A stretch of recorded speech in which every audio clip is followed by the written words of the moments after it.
Hoy vamos a ver el momento en que al imperio portugués se le aparece la Virgen, la Ruta del Oro, la historia del Brasil interior. Terra de Anhanguera e dos Carajás, és tesouro encantado no coração do Brasil, és privilegiado por riquezas mil, toda a pátria te bendiz, Goiás, meu Goiás, terra de gente boa e de povo. La Ruta del Oro, como nos lo dice esta canción de Goiás, es un tesoro en el corazón del Brasil. Es el punto en que se va a crear el Brasil interior y va a ser una ruta que va a dar el polo de desarrollo a una región que hasta este momento estaba olvidada, que hoy se conoce como Minas Gerais y que es uno de los centros más importantes de historia del mundo brasilero. Pero la manera como empieza toda esta ruta, como empieza todo esto, es que después del momento en que son expulsados los holandeses, después de la historia que vimos del Brasil holandés, el imperio portugués se pega una pellizcada serísima. Hasta ese entonces, hasta ese momento del relato, el Brasil no era la prioridad para el imperio portugués. Tenían intereses más fuertes en la India o en China, pues en Goa o en Macao, o incluso en general en toda la montada de África, del mercado del comercio terrible de esclavos en África, pero Brasil, pues sí, chévere, pero no era la prioridad. Pero cuando ven los pasos de animal grande del imperio portugués y se dan cuenta que la cosa del imperio holandés y se dan cuenta que los holandeses realmente les estuvieron mordiendo los talones, entonces se pillan que hay que tener toda clase de refuerzos alrededor de las posesiones de Portugal en el territorio brasilero. Entonces se ponen las pilas. Por un lado, digamos, las guerras con Holanda van a crear una identidad luso-brasilera que antes no existía.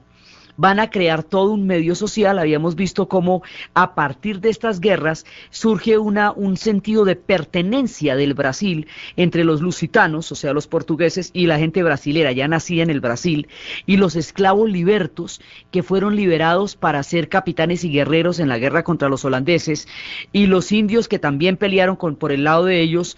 Entonces se va formando la primera parte de lo que ellos llaman la mixturazao, esa mezcla que va formando el Brasil. Entonces ya hay, digamos, una parte de identidad y de pertenencia que es muy importante. La historia con los holandeses los asusta demasiado, entonces hay que ponerse las pilas y mantener reforzadas esas colonias. Pero por el otro lado, también hay una crisis económica fuerte. La crisis económica y de todas maneras las consecuencias de esa prolongada guerra con Holanda, que también se ven a nivel económico, hacen que el imperio portugués esté haciendo agua y necesitando rápidamente, pero ya, que se aparezca algo que lo rescate, que lo saque de esa crisis y que le permita retomar la supremacía mundial como imperio que ha tenido frente a lo que en ese momento es la gran riqueza española. La manera como a ellos se les va a resolver esto es como si se les hubiera aparecido la Virgen. Por eso empezamos así el programa, porque se van a encontrar con una mano de oro, la cosa más impresionante del mundo. Eso no se lo tenía imaginado nadie. ¿Cómo se lo encuentran? Empiezan a poner todos los esfuerzos en encontrar oro. El rey de Portugal decía, es que no es posible que todas las riquezas Dios se las haya dado a España. Por Dios, esto no tiene presentación. Vayan y miren a ver qué hacen, miren a ver de dónde se agarran. Algo tienen que hacer para que aparezca oro. Entonces había un grupo, anteriormente había unas excursiones que tenían unas banderas que iban a buscar indios para esclavizarlos. Las personas que dirigían esos grupos, inclusive con el apoyo de grupos indígenas que también formaban parte de esas excursiones y que eran los que ayudaban a buscar a los otros grupos indígenas para esclavizarlos. Habíamos visto toda esta parte en el Brasil indígena de lo que habían sido los mamelucos y todo esto, que eran todas esas historias de cómo se dio ese choque cultural tan fuerte entre el Brasil portugués y el Brasil indígena. Entonces, digamos, de esta beta de la historia, en Brasil van a aparecer mucho tipo de personajes y mucho tipo de historias y se van a ir desplazando los centros de poder a lo largo de la formación de este gigantesco pueblo. Entonces, por un lado, existían estos grupos que eran para cazar indios y para esclavizarlos. Ellos existían desde ya. Los caminos anteriormente, los caminos de penetración para el Brasil interior estaban dados por las milenarias rutas indígenas, por los caminos que también habían abierto las misiones jesuíticas y por los caminos que de aquí en adelante iban a ser transitados y abiertos con el fin de buscar indios, pero sobre todo de buscar oro. Ahora, las expediciones ya no estaban tanto encaminadas a la cacería y a la búsqueda de indios para la esclavitud, estaban encaminadas a la búsqueda de oro. Los personajes que van a crear estas expediciones y que las van a representar van a conocerse en la historia del Brasil como los bandeirantes, porque llevaban banderas, estandartes, eran, digamos, entraban en un territorio con una bandera y con un estandarte. Por eso se van a llamar los bandeirantes. Los bandeirantes van a ser el núcleo histórico que va a fundar la Ruta del Oro, y la gente que actualmente habita esas ciudades que hoy por hoy son una belleza y un tesoro artístico y un paso del tiempo maravilloso, una sorpresa de maravillas al interior del corazón del Brasil. La gente que vive hoy allá son descendientes de los bandeirantes, son descendientes del mundo indígena también y son descendientes del mundo africano que llegó allá. Pues los bandeirantes son, digamos, como los fundadores de esta parte de nuestro relato.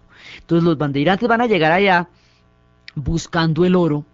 Vienen fundamentalmente de Sao Paulo, por eso se llaman los bandeirantes paulistas, son los primeros que empiezan a abrir, por decirlo así, trocha. O sea, la idea es como ir abriendo trocha para entrar en el Brasil interior a ver qué pasa, a ver si aparece oro.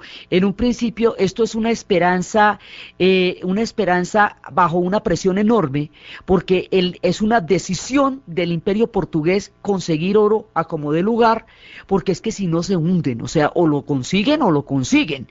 Entonces los bandeirantes se van adentrando el tiempo que toque, como sea, pero ahí tiene que aparecer oro.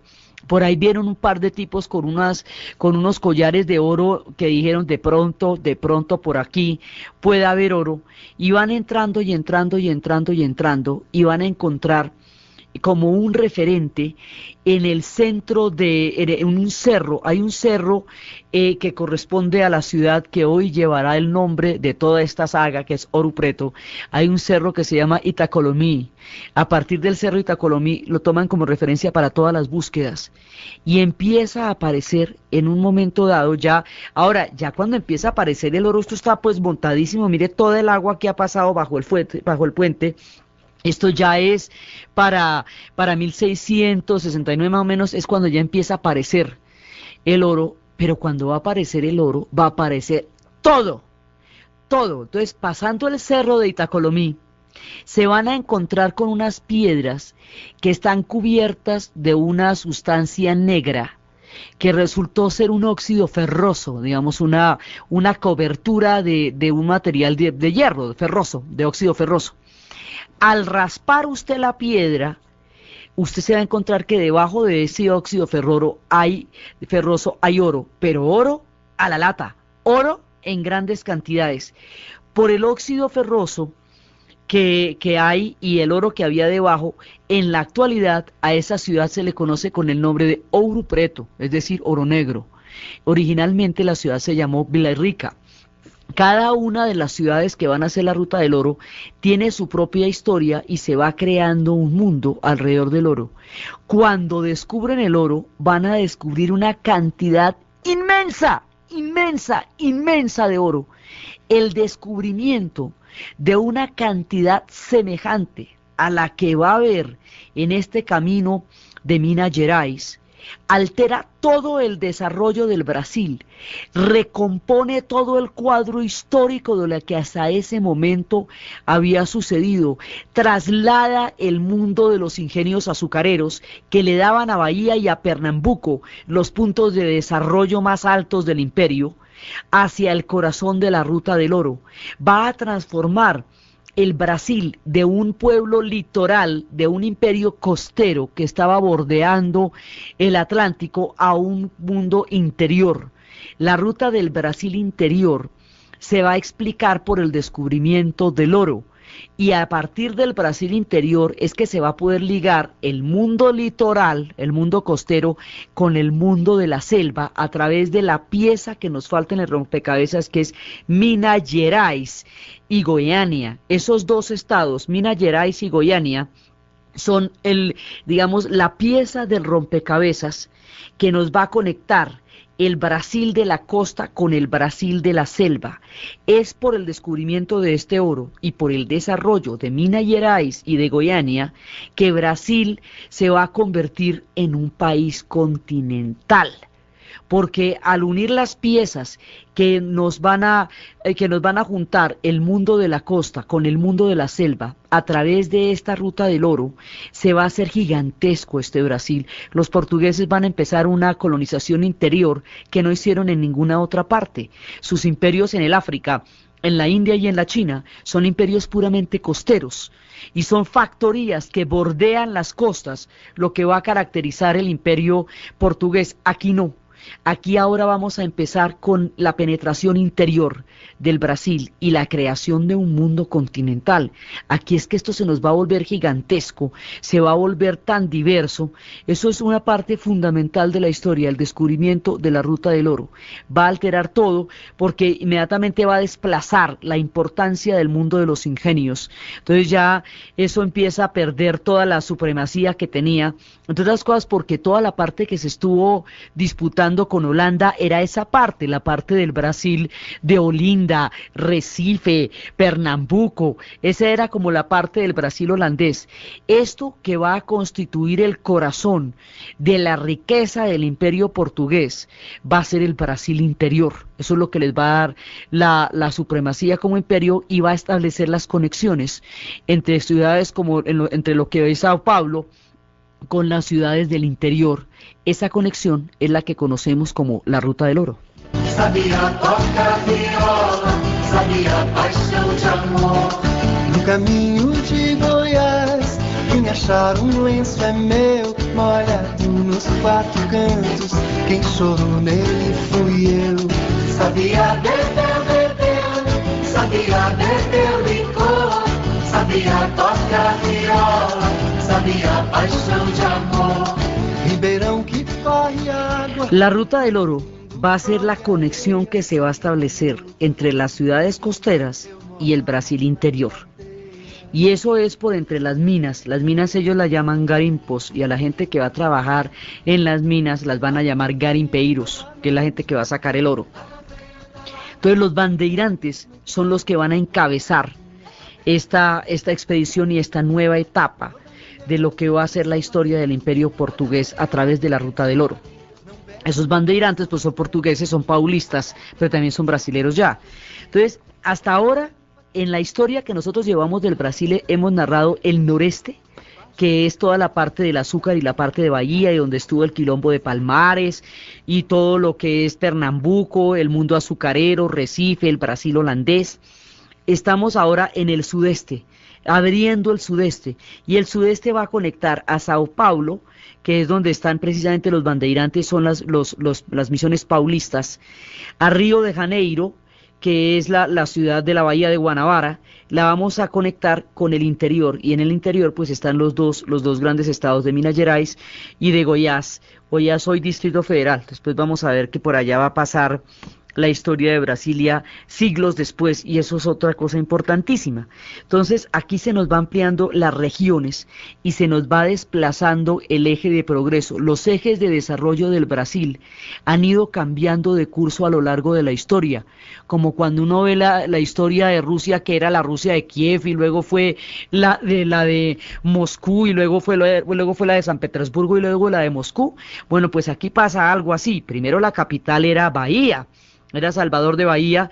Ahora con la Ruta del Oro la capital va a ser Río de Janeiro, cuando esto se desarrolle en forma, y mucho tiempo después va a ser Brasilia. Ellos van cambiando de polos de desarrollo. Entonces ahora va a ser el mundo de la minería, después serán mundos ganaderos, después serán mundos cafeteros, y a medida que cada una de esas polos de desarrollo se vayan ampliando, el Brasil va desplazando sus ejes de importancia histórica, y eso es lo que hace que todas las regiones del Brasil sean importantes de una u otra manera, y que haya focos de progreso grandes en muchas partes de este gigantesco país, porque sus historias de progreso han desplazado sus ejes de diferentes lugares según las riquezas que se vayan revelando en cada lugar.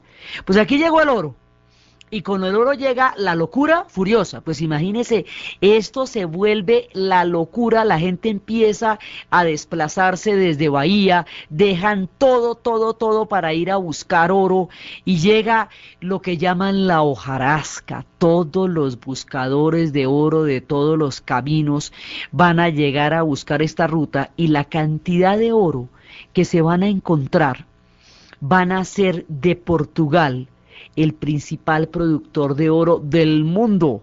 Entonces pasaron de una situación económica crítica al descubrimiento de una riqueza colosal. Por eso es que decimos que se les apareció la Virgen, porque es que esto es del otro mundo.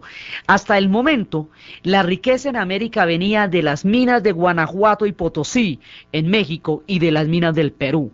De ahí, por eso era que los puertos fundamentales del Imperio Español eran los puertos de la Veracruz en México y del Callao en Lima. Del Callao y de México era que salía toda la riqueza, salió toda la riqueza del Imperio Español, el resto era subsidio. O sea, las columnas del Imperio Español estaban en Guanajuato y en el Perú. Entonces, por eso era que los portugueses decían, ¿cómo es posible que toda esa riqueza que inundaba los mares y que generó toda la piratería y todo, solamente se la hayan dado al Imperio Español? Pues la riqueza que van a encontrar en la Ruta del Oro va a ser comparable a la riqueza que había en Potosí, Guanajuato y Zacatecas en el norte y en las minas del Perú. Va a ser, pero lo que pasa es que esas eran minas de plata y estas son minas de oro.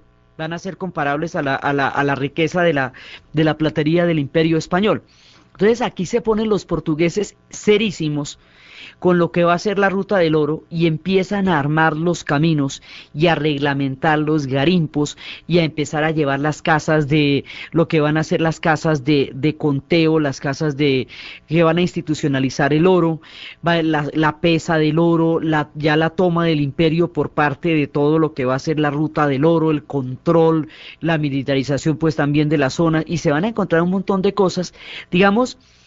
El imperio se va consolidando institucionalmente alrededor del oro, porque es que hay una cantidad de cosas que tienen que empezar a funcionar para poder garantizar la extracción. Entonces la extracción, luego cómo se va a fundir, eso se va a llevar en lingotes, esos lingotes cómo se llevan, quién los va a contar, quién los va a pesar, cuáles son las casas de contratación donde se va a filtrar, donde se va a evaluar y a llevar todo el oro, eso a nivel institucional. Y a nivel personal, pues imagínense la locura furiosa de toda la gente que está llegando allá. Hubo momentos en que hubo crisis de desabastecimiento total, porque todo el mundo dejó todo para ir a buscar el oro, y como dejó todo, pues nadie cultivaba, no había agricultura, no había nada, porque la gente solamente llevaba picos y palas para sacar oro de allá y para sacar oro de los ríos.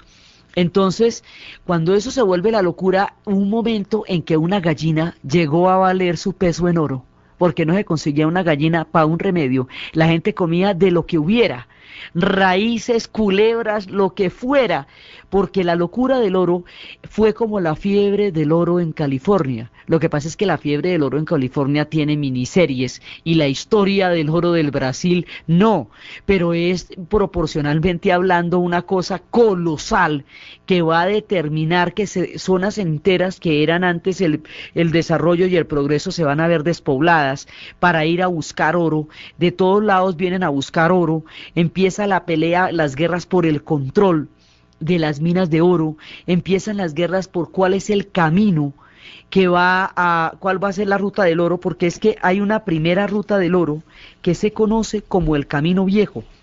Esa primera Ruta del Oro empieza en una hermosísima ciudad costera que eso es un paraíso precioso, precioso, porque son ciudades coloniales, como las ciudades coloniales nuestras, pero marinas. Entonces son ciudades, digamos, como, haga de cuenta, como Villa de Leyva, pero con mar.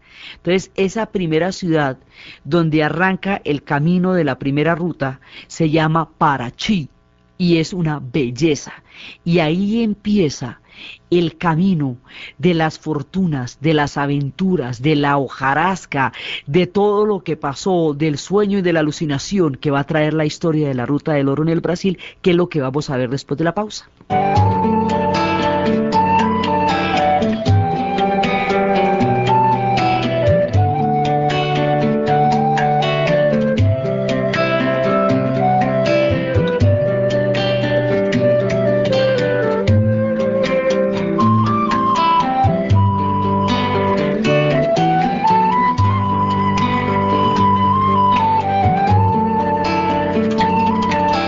La Ruta del Oro va a enlazar todas estas historias y es la que va a hacer que súbitamente de 1693 a 1694 Brasil pase a ser el principal productor de oro del mundo, y eso, pero así, del mundo, y eso es lo que va a juntar todos los pueblos. Parachi es la primera ciudad que va a abrir, digamos, donde se va a establecer la conexión. Hay un primer camino que se conoce como el Camino Viejo. Ese camino viejo va bordeando desde Parachi en la costa y empieza a atravesar las diferentes poblaciones que por esa vía van a ir apareciendo. Entonces va a aparecer, va a pasar por Pasa Cuatro, por Capsum, por San Tomé de Letras, por San Vicente Madre de Deus, por Tiragentis, después vamos a ver quién es ese personaje, para llegar a Ouro Preto. Ese primer camino, ese digamos el pionero de la Ruta del Oro, es donde se van estableciendo las trochas para poder llegar a las minas. Entonces se va creando toda una infraestructura para poder sacar y explotar la mina, y van llegando los bandeirantes y se van tomando posesión de todo eso. Entonces la idea es que el imperio portugués tiene el control y quiere tener el control absoluto de todas estas rutas. Por eso, a lo largo de las ciudades y de las poblaciones que se van a fundar en estas rutas, la cantidad van a ser muchas iglesias, pero van a ser órdenes laicas. Es decir, la idea es que la iglesia no tenga una propiedad directa sobre el oro que se saca de la región. O sea, el imperio portugués se pone mosca para que quede claro que ese oro es de ellos y para reglamentar perfectamente quiénes tienen acceso a eso y quiénes no. Entonces va a haber una profunda religiosidad en toda la apertura de estos caminos, pero van a ser órdenes laicas, no directamente de la iglesia, para poder mantener el control total del imperio. Entonces se hace esa primera ruta. Esa ruta pues tiene todo el dolor del mundo, porque esas rutas implican la desaparición de muchísimos pueblos indígenas. Muchísimos pueblos indígenas van a ser exterminados por la ambición de la hojarasca que llega detrás del descubrimiento de oro en estas condiciones. Después van a venir los esclavos africanos traídos desde Bahía y van a empezar desde toda la zona del nordeste para empezar a crear, a construir las ciudades que van a constituir la Ruta del Oro. Entonces, son ciudades empedradas, coloniales, hermosísimas. Y cada una de esas piedras que están puestas en esas ciudades que actualmente tienen esos caminos que recuerdan estas historias, fueron puestas por los esclavos africanos. Sin embargo, su presencia no es tan visible, a pesar de que las huellas de su trabajo están en todas partes, como sí lo es en el nordeste y en toda la zona azucarera. Pero todo lo que hubo que hacer para trabajar, la hicieron ellos. Y la hicieron ellos en unas condiciones durísimas, durísimas, durísimas, porque esto era látigo, esto era los sitios donde dormían eran unos sitios sumamente incómodos, porque eran los que estaban abriendo la trocha. Imagínense, ese Brasil interior implica la desaparición de muchos pueblos indígenas y el trabajo y el sufrimiento de muchísimos pueblos africanos, y sobre eso se fundamenta la epopeya de los bandeirantes, que van dirigiendo las misiones y van dirigiendo las exploraciones y van entrando en la Ruta del Oro. Entonces, la ruta del oro tiene que tener un solo camino, porque pues probablemente hubiera muchos caminos al lado y lado, pero tiene que haber un camino oficial por donde usted controle cómo entra y sale el oro de ahí. Entonces, ese primer camino es el de Parachi. Alrededor de los caminos y por supuesto alrededor de Ouro Preto también va a haber sitios donde se pudieron haber fugado los esclavos y hubo quilombos también, quilombos a las afueras, a la salida de Ouro Preto donde se escondían la gente que trabajó en las minas. Pero alrededor de eso hay una única ruta, que es la ruta de Parachi. Ese se conoce como el Camino Viejo. Pero más adelante se va a abrir otra ruta por Río de Janeiro. Al abrirse la ruta por Río de Janeiro, conocida como el Camino Viejo, entonces el Camino Nuevo, el Camino Viejo se va a cerrar, porque no se puede entrar por dos partes, porque no se puede controlar la producción en esas condiciones. Al abrir el Camino Nuevo, que es el de Río de Janeiro, el Camino Viejo, que es el de Parachi, va a quedar cerrado y olvidado de la historia. Entonces, una de las constantes que vamos a ver en la Ruta del Oro es que ciudades que en un momento revisten toda la importancia, porque por ahí pasa la exploración, luego si cambian de ruta mueren, si se seca la mina mueren, o sea, son muy frágiles porque revisten una importancia colosal en un momento dado y luego les cae el olvido como les cayó la gloria y tan famosas como fueron van a quedar olvidadas. Así que las intrigas que se tuvieron que hacer para ver cuál de los dos caminos era el que se conocía, el que se reconocía oficialmente por la corona portuguesa, si el camino viejo de Parachi o el camino nuevo de Río de Janeiro, pues son de telenovela de mediodía, porque esto es absolutamente impresionante. Las pasiones se van a desatar alrededor de la ambición del oro, de todos aquellos que dejaron todos sus trabajos y todos los sueños para buscar la quimera del oro, alrededor de las intrigas por cuál de los dos caminos es el que va a perseverar como el camino oficial, alrededor del dolor de toda la gente que construyó con su sangre estos caminos, alrededor de la riqueza que reencauchó el imperio portugués hasta convertirlo de nuevo en un productor de primera línea, hasta la paradoja de cómo finalmente todo el oro portugués terminó en las arcas de los ingleses por la vía de las deudas que adquirirían más tarde, financiando la revolución industrial, que también la financió la plata de los españoles. Por eso para los portugueses en el futuro servirá lo mismo que servía para los españoles, en las palabras de Eduardo Galeano, cuando decía que España ordeñaba la vaca, pero Inglaterra se tomaba la leche. De la vaquita que ordeñaron los portugueses, la lechecita también se la tomaron los ingleses, que fueron los que en últimas terminaron financiando la revolución industrial con la plata de los unos y el oro de los otros, porque como dicen, nadie sabe para quién trabaja. Pero alrededor de esta historia van surgiendo las ciudades y cada una de estas ciudades tiene sus propias leyendas, tiene sus propias historias y tiene su manera de registrar el paso de la ruta del oro por los destinos de estos pueblos. Va a llegar mucha gente, van a crear sociedades nuevas, van a aparecer órdenes históricos distintos que van a crearse a partir de la ruta del oro, van a aparecer estratificaciones de diferentes maneras de vivir. Estas son historias increíbles. Entonces, todo esto va a llegar originalmente a una ciudad que es a donde convergen todas. Esa es la ciudad de Ouro Preto, que originalmente se llamaba Vila Rica y después se va a llamar Ouro Preto por la cobertura ferrosa de las piedras donde está el oro. Entonces, allá en Ouro Preto, que es donde está el cerro de Itacolomí, que es el punto de referencia para la búsqueda de todos los garimpos.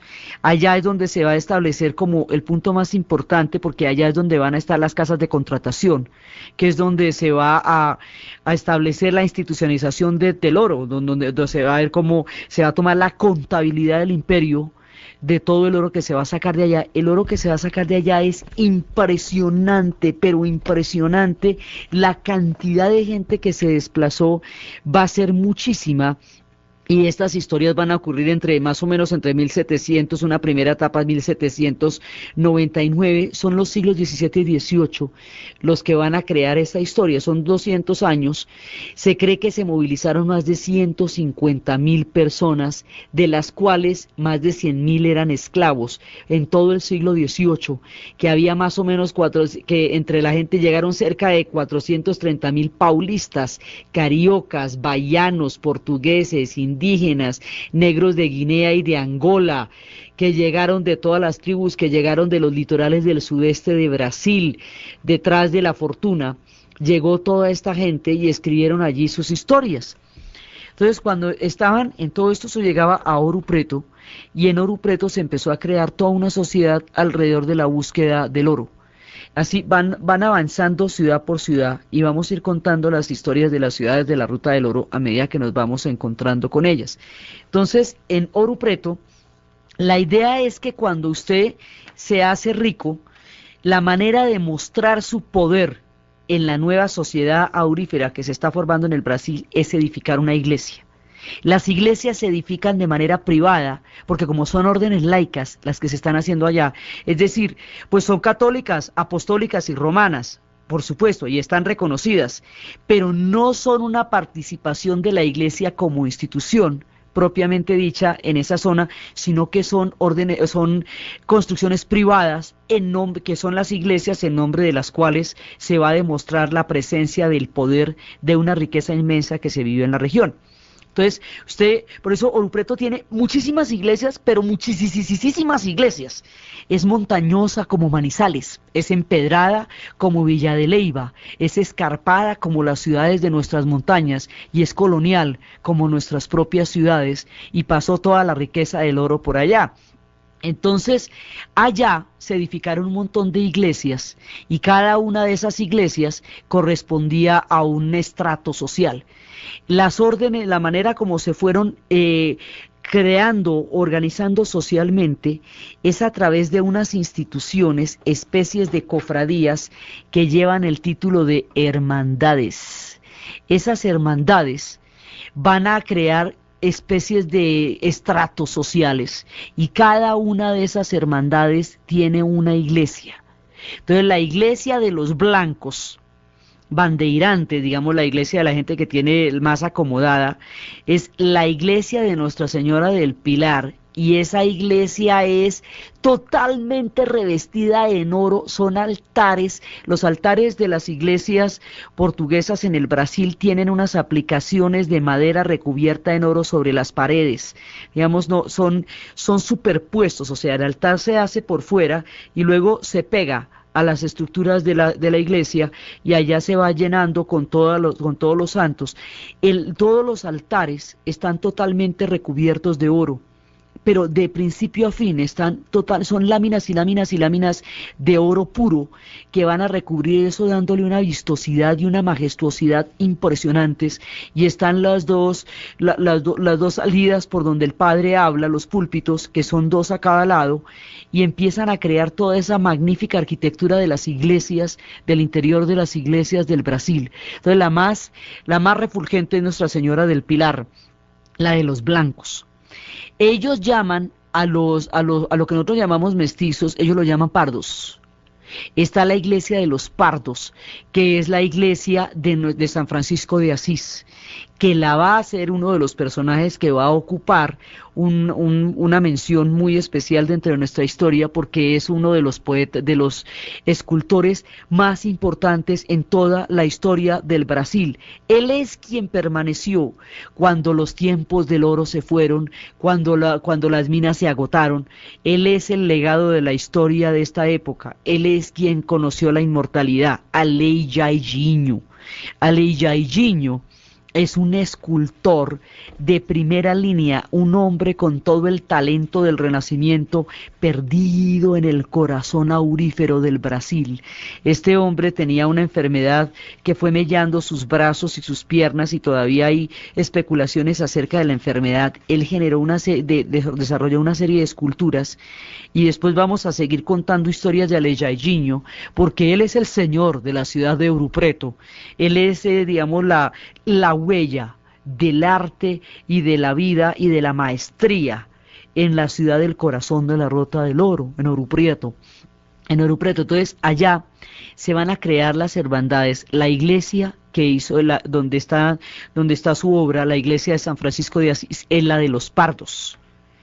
Hay otra iglesia que es la iglesia de Santa Ifigenia. La iglesia de Santa Ifigenia corresponde a la hermandad de los esclavos libertos, que como habíamos visto era un estrato que había salido a partir de las guerras con los holandeses. De esa iglesia de los esclavos libertos está la historia de Chico Rey, y la historia de Chico Rey es la historia de un rey africano grandioso en sus tierras de origen, que cayó en desgracia y fue llevado como esclavo al Brasil. Al ser llevado como esclavo fue desprovisto de sus títulos como todos los africanos que llegaron en condiciones de miseria a esas tierras, y empezó a acumular oro entre el pelo y las uñas. Era una manera en que ellos podían comprar su libertad. Si usted tenía el precio en oro para comprar su libertad, usted podía ser un esclavo liberto. Chico Rey fue acumulando oro entre el pelo y las uñas durante mucho tiempo, hasta poder comprar no solamente su libertad, sino la libertad de todos sus amigos. Al comprar la libertad de todos sus amigos, con lo que recogió de oro, erigió una iglesia, la iglesia de Santa Ifigenia. Era la manera de mostrar una presencia histórica en el corazón de la sociedad de Villarrica y después Ouro Preto, en el centro de la Ruta del Oro. Entonces, esa iglesia, a diferencia de la iglesia de Nuestra Señora del Pilar y la de San Francisco, no tiene toda esa cantidad de láminas de oro, porque el oro no era para recubrirla, sino para pagar el trabajo de la gente que la construyó, como un acto de respeto dentro de la hermandad de los esclavos libertos. Esa iglesia, siendo romana, apostólica y cristiana, está totalmente llena de sincretismos. Tiene símbolos de candomblé dentro de la madera tallada, tiene los santos que se establecen las equivalencias con las religiones africanas, tiene pasajes de África pintados en sus paredes, tiene papas negros en los techos, es un código cifrado del mundo africano dentro de las formas de las iglesias cristianas. Tiene todas las especificaciones de una iglesia cristiana, es una iglesia romana, pero está recubierta del mundo africano, es críptico entre las conchas y entre las figuras de la madera tallada, representando la supervivencia de toda esa historia y de todo ese pueblo. Cuando erigió esa iglesia, Chico Rey fue nombrado rey en el Brasil. Fue rey en África, fue rey en el Brasil, y esa iglesia es el testimonio de él y del pueblo liberto que él representa.